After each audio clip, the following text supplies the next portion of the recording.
Hey everyone, hope you're well and keeping safe.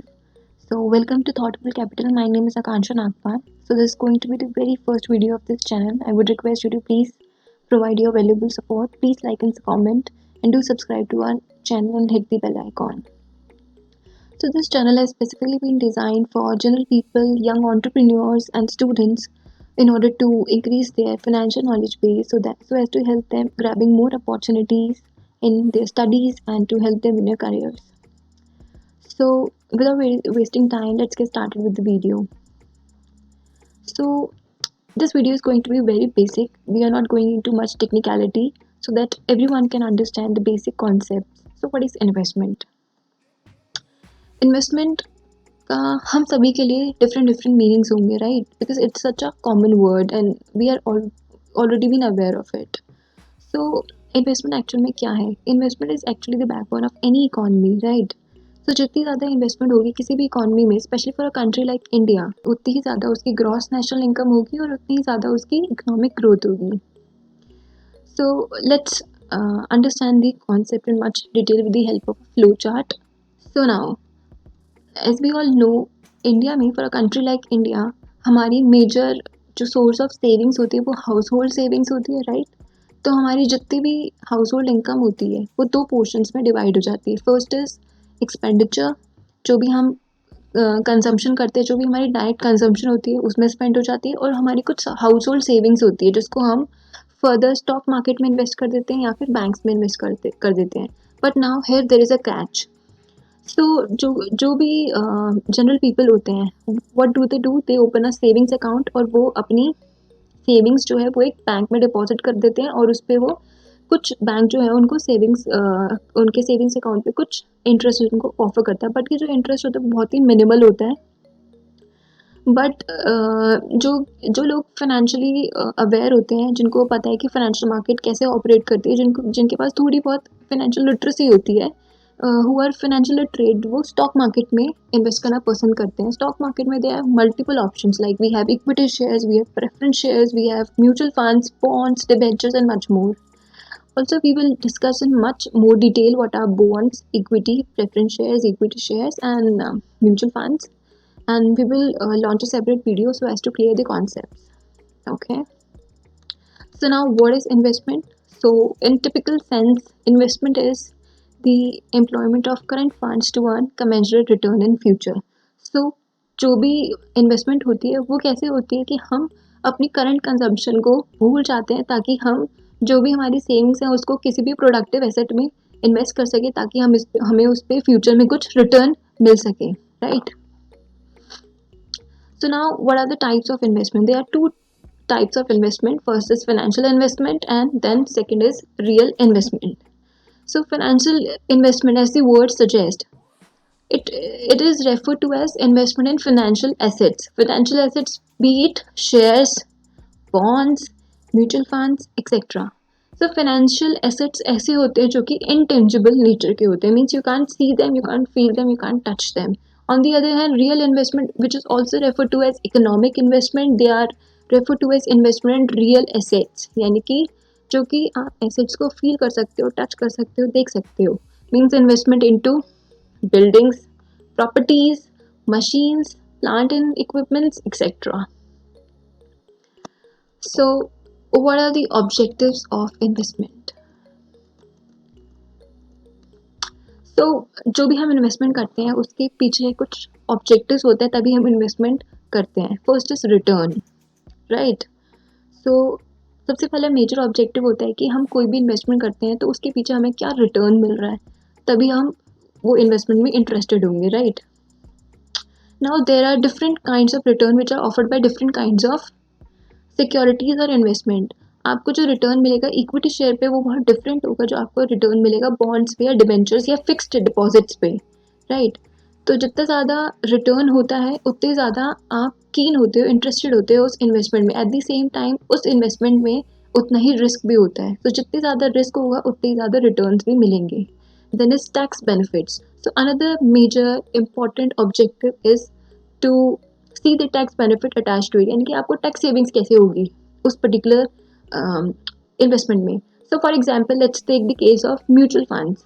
Mutual funds में India में हमें tax savings होती है.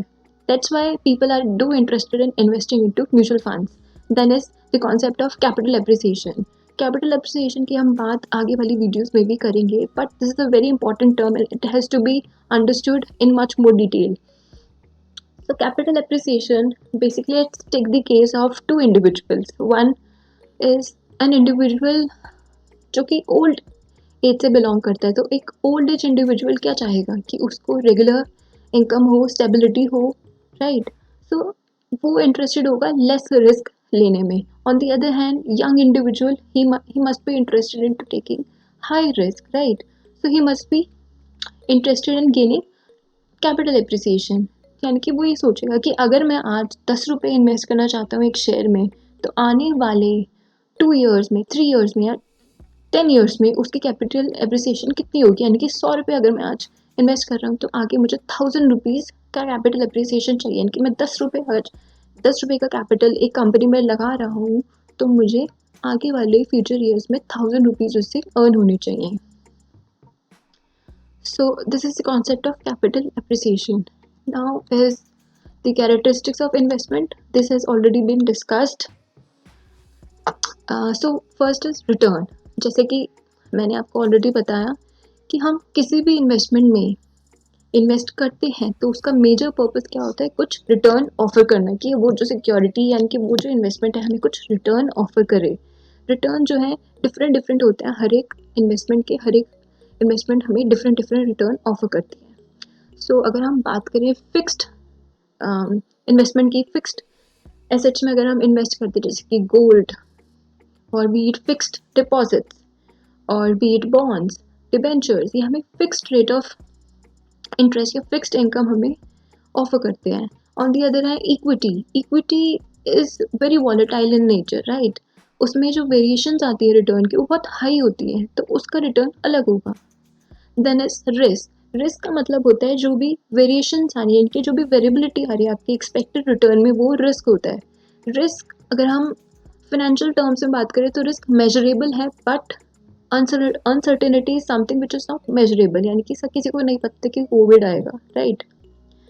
सो रिस्क को हम मेजर कर सकते हैं with the help of standard deviation. In the upcoming videos we will also learn how to measure risk of any kind of security, be it equity shares और bonds. हम उसका risk calculate कैसे करेंगे और return कैसे calculate करेंगे securities का, वो भी हम देखेंगे. बट हम बेसिकली ये मानते हैं कि रिस्क जो है फिक्स्ड सिक्योरिटी जैसे कि बॉन्ड्स, एफडीज और जो भी गवर्नमेंट सिक्योरिटीज़ होती हैं, हम उसमें ये अज्यूम करके चलते हैं कि they are risk free. Why? Because इसमें नॉन पेमेंट के चांसेस कम होते हैं, but in real sense they are not 100% risk free. But for our simplicity, for our clarity, हम कैलकुलेशन के लिए यही अज्यूम करते हैं कि जो गवर्नमेंट सिक्योरिटीज होती है उनमें रिस्क नहीं होता है. Then is liquidity. Okay, so liquidity क्या होती है? लिक्विडिटी का मतलब होता है मनीनेस ऑफ योर इन्वेस्टमेंट. यानी कि आप कितनी ईज के साथ अपनी सिक्योरिटी को, अपनी इन्वेस्टमेंट को कितनी ईज के साथ कैश में कन्वर्ट कर सकते हो. फॉर एग्जाम्पल, अगर आप किसी रियल एस्टेट में इन्वेस्ट करते हो तो उसमें आपको जल्दी से आप अपनी इन्वेस्टमेंट को कैश में कन्वर्ट नहीं कर पाओगे, right. On the other hand अगर आप इक्विटी शेयर्स में इन्वेस्ट करते हो या आप म्यूचुअल फंड्स में इन्वेस्ट करते हो, they are considered to be as highly liquid. Also bonds और डिबेंचर्स भी लेस लिक्विड ही होते हैं.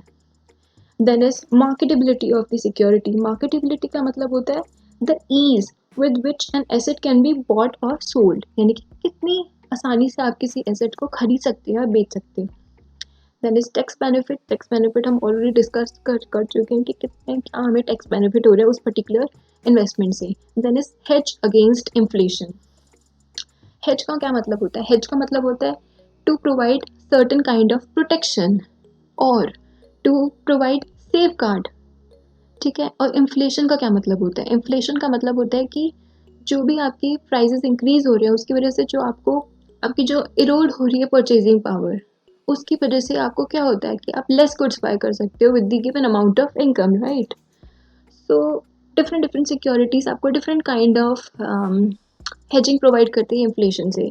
सो लेट्स टेक एन एग्जांपल कि आपकी जो करंट इन्फ्लेशन रेट है इंडिया में, लेट्स से 2020 में 8% है, okay, and in the future years it is going to be 10% और 12%। और तो जो भी आप इन्वेस्टमेंट करोगे वो एटलीस्ट आपको 8% से ज़्यादा रिटर्न ऑफर करनी चाहिए। दैट्स वाई उस तभी उस इन्वेस्टमेंट को करने का फ़ायदा है, अदरवाइज कोई फ़ायदा नहीं है, राइट। सो अगर हम फिक्स्ड इनकम सिक्योरिटीज़ की बात करते हैं यहाँ पे, जैसे कि बॉन्ड्स, डिबेंचर्स, ये आपको fixed rate of interest offer करते हैं, राइट। सो अगर फ्यूचर में 10% इन्फ्लेशन हो गया और आपकी सिक्योरिटी सिर्फ आपको 9% या आपको 8% इंटरेस्ट रेट ऑफर कर रही है, तो उस सिक्योरिटी को वो फ़ायदा ही नहीं है, बिकॉज जो आपका इन्फ्लेशन है उससे आपका कोई भी रिस्क प्रोटेक्शन नहीं हो रहा है। But if you take the case of equity shares, because equity shares में इतनी ज़्यादा वेरिएशंस होती है रिटर्न की कि वो बहुत कैपेबल है कि वो आपको इन्फ्लेशन से ज़्यादा प्रोटेक्ट कर सकता है। So we need to consider the various characteristics and features of the investment of the security in which you are investing in. That's why this is also a very important characteristic of the investment. So आज की video में इतना ही। Please do like, subscribe to our channel and please do share our queries so that we can help you. Thanks.